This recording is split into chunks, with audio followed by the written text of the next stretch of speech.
இந்த வாரம் முழுவதும் என்னது ஹோலி வீக். அதை ஆன்சரிக்காத நம்ம எல்லாரும் வந்திருக்கோம், அப்படிதானே? அதெல்லாம் இப்படி ஒரு கூட்டம் இருந்திருக்க முடியாது, வாய்ப்பு இல்லை. இவ்வளவு பேரும் நம்ம அதை நினைத்துதான் வந்திருக்கோம். ஆனா இது வேதாகமத்தை எடுத்துக்கொள்வோம். ஏதாவது ஒரு வசனத்தை எடுத்து இது எங்கே கொண்டாடப்படுகிறது, எங்கே கொண்டாடப்படுகிறது, எந்த இடத்துல வந்து இது நடக்கணும், இது செய்யணும் அப்படின்னு வேதாகமத்தில் எங்க கொடுத்திருக்கு? யாராவது ஒருத்தர் எடுத்து வாசிங்க, யாராவது ஒருத்தர் வாசிங்க. இந்த காரியங்களை எல்லாம் நாம் கடைபிடிக்க வேண்டும் என்று வேதாகமத்தில் எந்த இடத்துல கொடுக்கப்பட்டிருக்கிறது?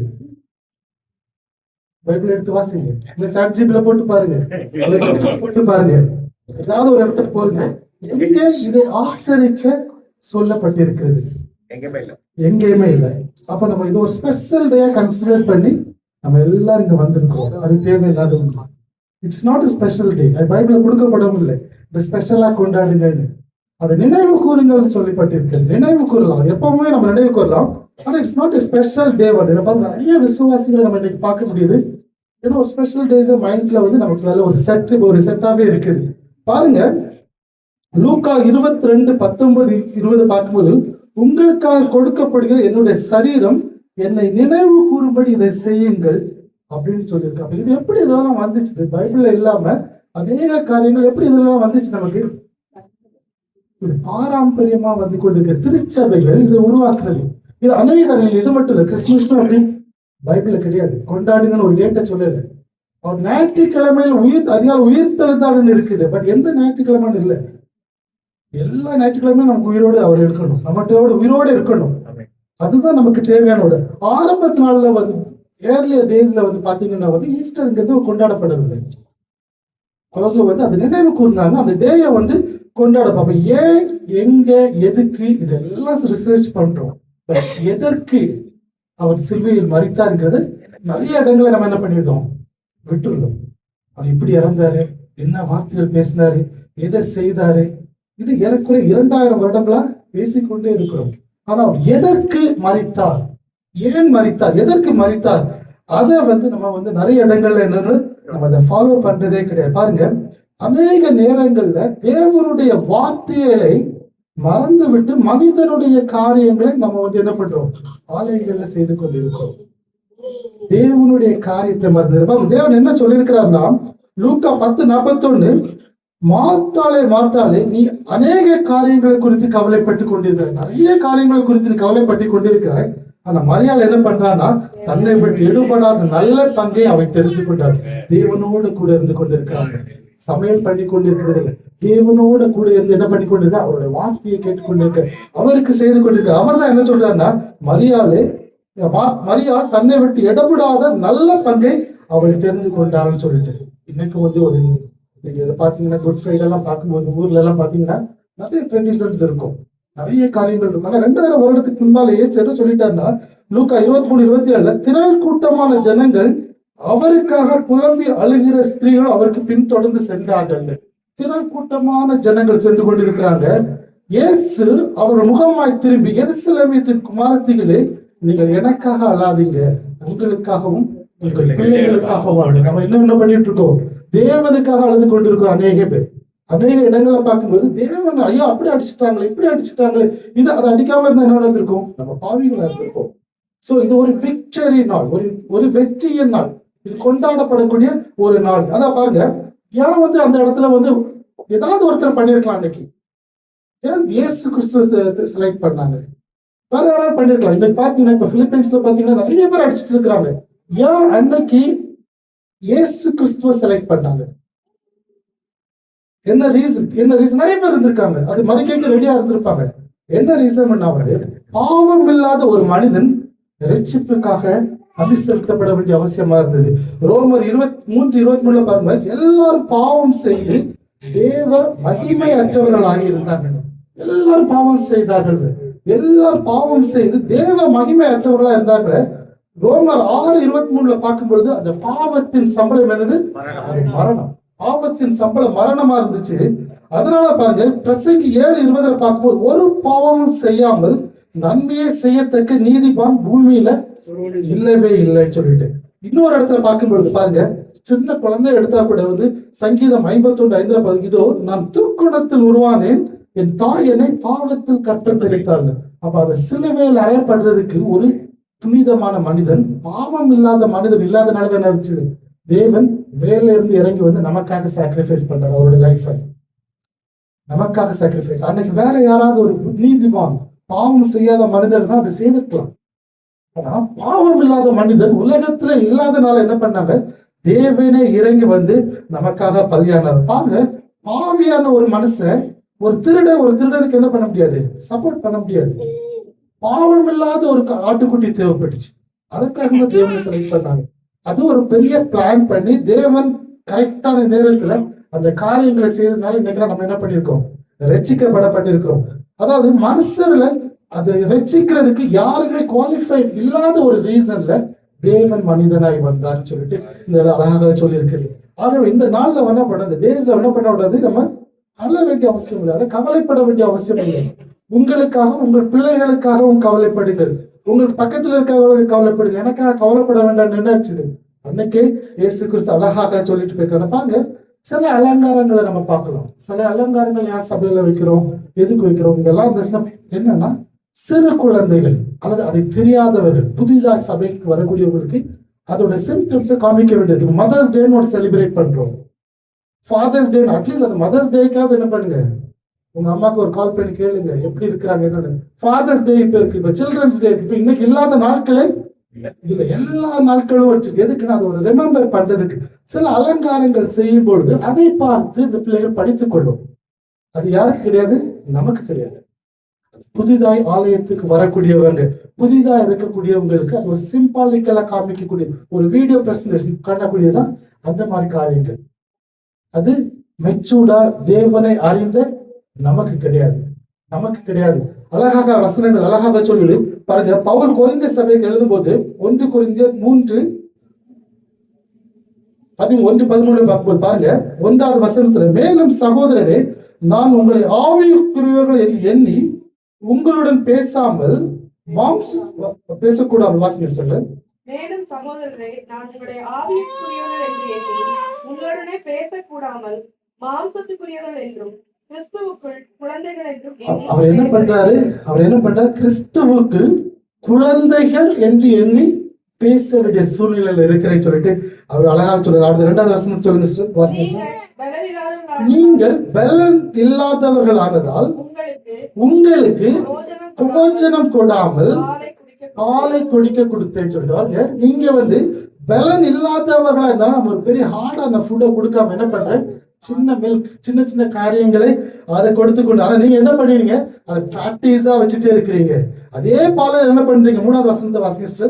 பொறாமையும் வாக்குவாதமும் வேதங்களும் உங்களுக்குள் இருக்கிறபடியால் நீங்கள் மாம்சத்திற்குரியவர்களாய் இருந்து மனுஷ மார்க்கமாய் நடக்கிறீர்கள் அல்லவா. இத பாருங்க, இந்த ரீசன் தான் அவங்க என்ன பண்றாங்கன்னா, குழந்தையா இருக்கக்கூடிய சூழ்நிலையில பாலை கொடுக்குறாங்க, திட உணவு கொடுக்காம. ஆனா நம்ம என்ன பிராக்டிஸ் பண்ணிடுறோம், அதே பாலை என்னது இன்னைக்கு குடிச்சிட்டே இருக்கிறோம், இன்னைக்கு அதே சூழ்நிலையில இருந்துடும். அப்ப எதுக்குதான் தேவன் இங்க வந்தாரு, எதுக்குதான் இந்த ஈஸ்டர் கொண்டாடுறோம், என்ன ரீசன்னா, ஒன்று பார்ப்போம். முதலாவது, தேவனுடைய நீதியை நிறைவேற்றவும் நமக்கு நித்திய ஜீவனவே அருளதான் இந்த தேவன் நமக்கு வந்தார். தேவனுடைய நீதி அன்னைக்கு நிறைவேறி ஆக வேண்டியதா இருந்ததுனால அது வந்தார். பாருங்க, ரோமர் 6:23 இந்த பாவத்தின் சம்பளம் என்னது, அது மரணமா இருக்கும். அந்த பாவத்தின் சம்பளம் மரணமா இருக்கிறதுனால தேவனுடைய நீதி நம்மளை ரட்சிக்கிறதுக்காக இருந்ததுனால அந்த தேவன் நமக்காக வந்தார். இன்னொரு இடத்துல பார்க்கும்போது ஏசாயா 53:5 பார்க்கும்பொழுது, நம்முடைய மீறுதலுக்காக அவர் காயப்பட்டார், நமக்கு சமாதானம் உண்டு பண்ணுவதற்காக அவர் இந்த இடத்துல வந்திருக்கிறார்னு சொல்லிட்டு அழகாக சொல்லிடும். இன்னும் 2 கொரிந்தியர் 5:21 பார்க்கும்போது, நாம் அவருக்குள் தேவனுடைய நீதியாக பாவம் அறியாத அவரை நமக்கு பாவமாக்கினார். இது தேவனுடைய நீதி, இது நடக்க வேண்டிய காரியம். தேவனுடைய நீதியை நிறைவேற்றுவதற்காக அவர் வந்தார். பாவம் செய்த எல்லாருக்கும் என்னது உண்டு, தண்டனை உண்டு. அது தேவனுடைய நீதி, அதுல மாற்ற காம்ப்ரமைஸ் பண்ண மாட்டார். அதுக்கு ஆல்டர்னேட்டா என்ன பண்ணாங்க, அதுக்கு ஒரு காம்ப்ரமைஸ் பண்றதுக்காக அதற்காக தேவன் நமக்காக பலியானார் சொல்லியிருந்தார். அப்ப முதலாவது என்னது, முதலாவது தேவன் வந்த காரியம் தேவனுடைய நீதியை நிறைவேற்றுவதற்கும் நமக்கு நித்திய ஜீவனை கொடுப்பதற்காக அந்த தேவன் வந்திருக்கிறான்னு சொல்லிட்டு. 2வது பார்க்கும்பொழுது இது மரணம் தோற்கடிக்கப்பட்ட ஒரு நாளா இருக்கிறது. இந்த கொஸ்டின் கேட்பேன் முடிஞ்சதுக்கு அப்புறம், அது மரணம் தோற்கடிக்கப்படுவதற்காக, மரணத்தை தோற்கடிக்கப்படுவதற்காக இரண்டாவது வருவாங்க. இன்னைக்கு பாருங்க, உலகத்துல அதிகமா இருக்கக்கூடியது என்னது? மனுஷனுக்கு பயம். பெரிய பணக்காரனா இருந்தா பயம். பெரிய இடங்களை பாருங்க, 10 தடவை நம்ம பார்ப்போம், அதை செக் பண்ணும், இதை செக் பண்ணும், இதை செக் பண்ணும், எல்லாம் ஒரு பயம். நம்ம சொத்து சேர்த்ததெல்லாம் இருக்குது இந்தியாவில, எப்படி அனுபவிக்காம இந்த வேற வாரில் எதுவும் பிரச்சனை வந்துருமோ பயம் இருக்குது. அந்த பயத்தை நீக்கிறதுக்கு தான் நம்ம பண்ணிருக்கிறாரு நம்மளுடைய தேவன் வந்திருக்கிறார். அவர் மரணத்தை தோற்கடித்த அந்த நாள். இந்த மரணத்தை பார்க்கும்பொழுது என்ன பாருங்க, எபேசியர் 2:14 பார்க்கும் பொழுது, மரணத்திற்கு அதிகாரியான பிசாசானவனை தனது மரணத்தினால அழிக்கும்படி என்ன பண்ணியிருக்கிறாரு. அது தேவன் அந்த நாளை செலக்ட் பண்ணி அந்த ஈஸ்டர்ன்னு சொல்லிட்டு நம்ம கொண்டாடி கொண்டு இருக்கிறோம். இத பாருங்க, தேவன் அந்த மரணத்தை என்ன பண்றது? ஜெயிப்பதற்காக. முதலாவது என்னது? கர்த்தருடைய சித்தத்தை நிறைவேற்றும்படியாக, நீதியை நிறைவேற்றும்படியாக, தேவனுடைய சித்தத்தை நிறைவேற்றப்படாது. இரண்டாவது, அந்த மரணத்தை ஜெயித்த நாள். மரணத்தை ஜெயித்த நாள் என்று அழகாக சொல்லப்பட்டு பவுல பார்க்கும்போது, பவுல் கொரிந்தியர் அழகாக சொல்லிருப்பாரு. அதனுடைய காரியங்களை பாருங்க. 1 கொரிந்தியர் 1:5 பார்க்கும் பொழுது 1 கொரிந்தியர் 15 12வது இடத்துல வாசிக்கும் பொழுது, கிறிஸ்து மரித்தோரிலிருந்து எழுந்தார் என்று பிரசங்கிக்கப்பட்டிருக்க மரித்தோரின் உயிர்த்தெழுதல் இல்லை என்று உங்கள் சிலர் எப்படி சொல்லலாம் சொல்லிட்டு பாருங்க. இது ஒரு மீட்பு அந்த காலத்துல இருந்து கொண்டிருக்கிறது. அதை வாசிங்க யாராவது. 12, 13, 14. கிறிஸ்து மரித்தோரிலிருந்து எழுந்தார் என்று பிரசங்கிக்கப்பட்டிருக்க மரித்தோரின் உயிர்த்தெழுதல் இல்லை என்று உங்களில் சிலர் எப்படி சொல்லலாம் சொல்லிட்டு அதனால அடுத்த வசனத்தை வாசிங்க. மரித்தோரின் உயிர்த்தெழுதல் இல்லாவிட்டால் கிறிஸ்துவும் எழுந்திருக்கவில்லையே. கிறிஸ்து எழுந்திருக்கவில்லை என்றால் எங்கள் பிரசங்கமும் விருதா, உங்கள் விசுவாசமும் பெரிதா. பாருங்க, இந்த தேவன் எழுந்திருக்கவில்லை என்றால் நம்மளுடைய பிரசங்கமும் வேஸ்ட், நம்மளுடைய விசுவாசம் இந்த கிறிஸ்டியானிட்டிங்கிற லைஃபும் மொத்தமா வேஸ்ட். சோ அந்த மரணத்தை ஜெயிக்க வேண்டிய சூழ்நிலையில் அந்த காரியம் நடந்ததுன்னு பார்க்கிறோம். மூன்றாவது பார்க்கும் பொழுது புதிய சிருஷ்டி, ஒரு புதிய காரியங்கள் ஆரம்பிப்பதற்காக, ஒரு புதிய சிருஷ்டியை உருவாக்குவதற்காக அந்த காரியம் நடந்ததுன்னு சொல்லி பாருங்க. ஆதாமில் நம்ம எல்லாரும் என்ன பண்ணணும்? பாவத்தில் விழுந்து கிறிஸ்துவில் நம்ம எல்லாரும் புதியவர்களானோன்னு சொல்லிட்டு பாருங்க. ஈஸ்டரின் என்ன பண்ணுதுன்னா 2 கொரிந்தியர் 5:17 அது ஒரு புதிய வாழ்க்கையின் ஆரம்பமா இருக்கணும். பழைய வாழ்க்கையை வாழ்ந்து கொண்டிருக்கிற அநேக சகோதரர்கள் ஈஸ்டர் கொண்டாடவே முடியாது. பொறாமையோட, கள்ளத்தோட, கபடோட காரியங்களோட இருக்கிறவங்க என்ன பண்ண முடியாது? ஈஸ்டரை கொண்டாட முடியாது. அது ஒரு புதிய நாள், புதிய ஆரம்பமா இருந்துச்சுன்னு சொல்லிட்டு பாருங்க. இந்த உயிர்த்தெழுதல்ங்கிறது ஜஸ்ட் லைக் நியூஸ். இது என்னது? ஒரு புதிய வாழ்க்கைக்கான அழைப்பு, ஒரு புதிய வாழ்க்கை. ஒருவேளை இத்தனை நாட்களாக நம்ம இது தெரியாம காரியங்கள் இருந்தோம்னா, இந்த புதிய நாள், புதிய வாழ்க்கைக்காக, ஒரு புதிய அர்ப்பணிப்புக்காக தேவன் உங்களை அழைத்து கொண்டிருக்கிறார். உங்கள் வாழ்க்கை இதுல ஏதாவது மாற்றப்பட்டிருக்காது. ஈஸ்டர் ஒரு வாரம் கொண்டாடுறதுல ஏதாவது உங்கள் வாழ்க்கை மாற்றப்பட்டிருக்கிறார்.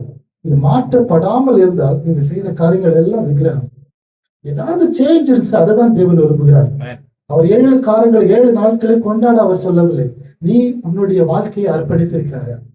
நீ உன்னுடைய வாழ்க்கையை அர்ப்பணிக்கிறார். ஈஸ்டர் சண்டேன்னு இல்லை, எந்த சண்டேயிலும் நீங்க பண்ணலாம், எந்த நாட்களிலும் அதை செய்யலாம். பாருங்க, 2 கொரிந்தியர் 5:17 பார்க்க, இப்படியோ இருக்க ஒருவன் கிறிஸ்துவுக்குள்ளா இருந்தால் புது சிருஷ்டியாகிறான், பழையவைகள் எல்லாம் ஒழிந்து போயின, எல்லாம் புதிதாயின. பாருங்க, நம்ம இயேசு கிறிஸ்து உயிரோடு இருந்தார். பழையவள் எல்லாம் என்ன பண்ணணும்? ஒழிந்து போடும். பழையவை நமக்கு என்ன இருந்துச்சு? பொறாமை இருந்துச்சு, கோபம் இருந்துச்சு, ஆசை இருந்துச்சு, சொல்லுங்க, சண்டை இருந்துச்சு. இதெல்லாம் என்ன இருந்துச்சு? போன ஈஸ்டருக்கு முன்னாடி இருந்ததெல்லாம் அவ்வளவுதான். தூக்கம் இருந்தது, ஓகே. வேற வைராக்கியம் இருந்தது, வேற பெருமை இருந்தது. இந்த காரியங்கள் எல்லாவற்றையும் நீங்க விட்டீங்கன்னா அதுலதான் தேவன் மகிமை பண்ணுகிறார், அதுலதான் அவர் விரும்புகிறார். அல்லாம நம்ம குலத்தோலைகளை கெட்டுறதுனாலையும் அல்லது வேற கப்பல் போறதுனாலையும் அதெல்லாம் ஒரு சடங்காசாரம். இது மனிதனால் உருவாக்கப்பட்ட. தேவன் என்ன கேட்கிறான்னா, நீ என்னை பின்பற்ற வல்லவரா இருக்கிறார், நான் இன்னும் உன்னிடத்தில் உயிரோடு இருக்கிறேனா, உன் மனதுல நான் இன்னும் உயிரோடு இருக்கிறேனா அப்படின்னு நினைக்கக்கூடிய தேவனா இருக்கிறார். அதுதான் அவருக்கு தேவை. இந்த காரியங்கள் தேவை. இதை செய்ய வேண்டாம்னு சொல்லல, இதை செய்யுங்கள், அது குழந்தைகளுக்குரியது, அது ஆலயத்தில் புதிதாக வரக்கூடியவர்கள். நமக்கு பவுல் சொன்னது மாதிரி இன்னும் பாலை குடித்து கொண்டே நம்ம இருக்கக்கூடாது. நம்ம மெச்சூர்டா பிஹேவ் பண்ணிக்கணும். நம்ம பெரிய காரியங்களை யோசித்துக் கொண்டிருக்கணும். இந்த காரியங்கள் செய்வதெல்லாம் குழந்தைகளுக்கான காரியம். நாம் தேவனுடைய காரியங்களை மெச்சூர்டா, அது பொறாமையான காரியங்கள், கோபம், வைராக்கியம், இந்த காரியங்கள் எல்லாம் விட்டு தேவனை பற்றி கொள்ளும் பொழுது அந்த தேவன் நம்மிடத்துல உயிரோடு இருக்கும் பொழுது அதை விரும்புகிற தேவனா இருக்கிறார். பாருங்க இந்த அளத்தின பாருங்க, ரொம்ப அடையாளம்ங்கிறது ரொம்ப முக்கியம். இப்போ ஒரு நியூஸ்ல ரீட் பண்ணும் பொழுது பக்கத்துல சைன் மொழியில வச்சு அவங்க பேசிட்டு இருப்பாங்க. அது யாருக்கா புரியுமா? அது நமக்குள்ளது கிடையாது. நமக்குள்ளது எது? டைரக்டான செய்தி. நம்ம என்ன பண்றோம்? அடையாளத்தை பார்த்து கொண்டு இருக்கிறோம். அது எப்படி இருக்கும்? அது நல்லா செய்தி தெரிந்த ஒரு மனிதர் அடையாளத்தை பார்த்து கொண்டிருந்தா அப்படி இருக்கும். அடையாளம் நமக்குரியது அல்ல. நமக்குரியது அது நியூஸ் ரீடர் என்ன நியூஸ் வாசிக்கிறாங்க, அது காது கேட்காதவங்களுக்கு என்ன பண்றாங்க, அது அந்த சைன் மொழியில கொடுத்து கொண்டிருக்கிறாங்க. அது நமக்குள்ளது கிடையாது. அது அந்தந்த பிள்ளைங்களுக்கு அந்தந்த காரியத்துல கொடுக்கப்பட்டிருக்கிறது. பாருங்க, கிறிஸ்து இயேசு தம்மை தேவனுக்கு சுகந்த வாசனை காணிக்கையாம் பள்ளி கொடுத்து நம்மில் அன்பு கூர்ந்தது போல நீங்கள் அன்பிலே நடந்து கொள்ளுங்கள் சொல்லிட்டு அந்த வசனம் அழகாக சொல்லி எபேசியர் 5:1-2 பார்க்க முடியுதா? வாசிங்க அது. ஆதலால் நீங்கள் பிரியமான பிள்ளைகளைப் போல தேவனை பின்பற்றுவர்களாகி, பாருங்க, பிரியமான பிள்ளைகளைப் போல தேவனை பின்பற்றுவர்களாகி கிறிஸ்து நமக்காக தம்மை தேவனுக்கு சுகந்த வாசனையான காணிக்கையாகவும் பலியாகவும் ஒப்பு கொடுத்து நம்மில் அன்பு கூர்ந்தது போல, பாருங்க, நம்மில் ஒப்பு கொடுத்து நம்மில் அவர் அன்பு கூர்ந்தது போல நீங்களும் அன்பிலே நடந்து கொள்ளுங்கள். நீங்களும் அன்பிலே நடந்து கொள்வது போதும். இது போதும். நீங்களும் நம்மகிட்ட அன்பா அவர் நடந்து கொண்டது போல நீங்களும் என்ன செய்து நடந்து கொள்ளுங்கள் அப்படின்னு சொன்னாலே அது தேவனுக்கு பெரிய காரியமா இருக்கு. அது ஒரு நல்ல ஒரு ஈஸ்டரா இருக்கும். இன்னைக்கு ஏதோ வேலையா நம்மகிட்ட கோபத்துல இருக்கிறோம் அல்லது பேசாம இருக்கிறோம், அந்த காரியங்களை இருந்து கொண்டு அவங்களை அன்பு செலுத்தினாலே தேவன் சிலுவையில் அறையப்பட்ட காரியம் நிறைவேற்றி விட்டது உங்க வாழ்க்கையில. உங்க பாவ மன்னிப்புகளை செய்து கொண்டு நீங்கள் அன்பில் நடந்து கொண்டாலே தேவன் உங்கள் அந்த ஈஸ்டரோட பெரிய காரியம் நடந்து கொண்டு சொல்லிட்டு அழகாக சொல்லுகிறது. சோ அன்புதான் இதுல மெயினா இருக்குதே தவிர ஈஸ்டர் செலிப்ரேஷன் கிடையாது. அகைன் நான் சொல்றேன், பைபிள்ல எந்த இடத்துலயும் ஈஸ்டர் செலிப்ரேஷன் கொடுக்கப்படவில்லை. இது திருச்சபைகளால் உருவாக்கின காரியம். அட்லீஸ்ட் இன்னைக்கு ஒரு நாளாக ஒரு வாரமாவது இதை நினைத்துக் கொள்ளுங்கள், மரணத்தை நினைத்துக் கொள்ளுங்கள். அது அல்லனா மருவி யாருக்கும் தெரியாமலே போயிடும். சோ அதை கடைபிடிப்பது தப்பு இல்லை, ஆனால் அதை மட்டும் கடைபிடிப்பது தவறான காரியம். அது அன்பு இல்லாமல் அதை மட்டும் நீ கடைபிடித்துக் கொண்டிருந்தால் அது தேவனுக்கு பிரியமில்லாத காரியமா இருக்கிறது.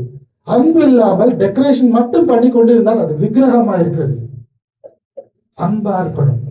நம்ம முடிந்த அளவுக்கு எல்லாரும் அன்பா இருக்கணும். பாருங்க, நாட்கள் பொல்லாதவையாக இருக்கிறபடியால் காலத்தை பிரயோஜனப்படுத்திக் கொள்ளுங்கள். நாட்கள் பொல்லாதவையா இருக்கிறபடினால காலத்தை நம்ம என்ன பண்ணிக்கணும்? பிரயோஜனம் பண்ணிக்கொள்ளணும். 2000 வருடத்துக்கு முன்னாடி நடந்த அதே கதையை அதே ரொட்டீனை பண்ணிக்கொண்டு பிராக்டிஸ் பண்ணிட்டே இருக்கிறது இல்லை. நம்ம எல்லாரும் ஊழியக்காரங்களா இருக்கிறோம். எல்லாரும் ஊழியக்காரங்களா அப்படின்னு அட்வான்ஸான காரியங்கள்ல செய்யும் பொழுது தேவன் நமக்கு பெரிய காரியங்களே அவர் செய்ய வல்லவராய் இருக்கிறார் சொல்லி பாருங்க. காலம் ரொம்ப மோசமா இருந்து கொண்டு இருக்கு. நீங்க பாக்குறீங்க, ரொம்ப ஒரு மோசமான நிலையில இருந்து கொண்டு இருக்கிறோம். நமக்கு இன்னும் யார்கிட்டயாவது கோபம் இருக்குன்னா, இன்னும் ஏதாவது பிரச்சனைகள் இருந்துச்சுன்னா, இன்னும் அந்த பொறாமையில இருந்து கொண்டு இருக்கிறோம்னா, இன்னும் அந்த வைராக்கியத்தோடு இருந்து கொண்டு இருந்தா, இன்றைக்கு இந்த ஈஸ்டர் நாளில நீங்க அதை மாற்றி தேவனை தரிசிக்கும் பொழுது அது தேவனுக்கு பெரிய காரியமா இருக்கு. எல்லாரும் அப்படி எழுப்பி இருப்போமா?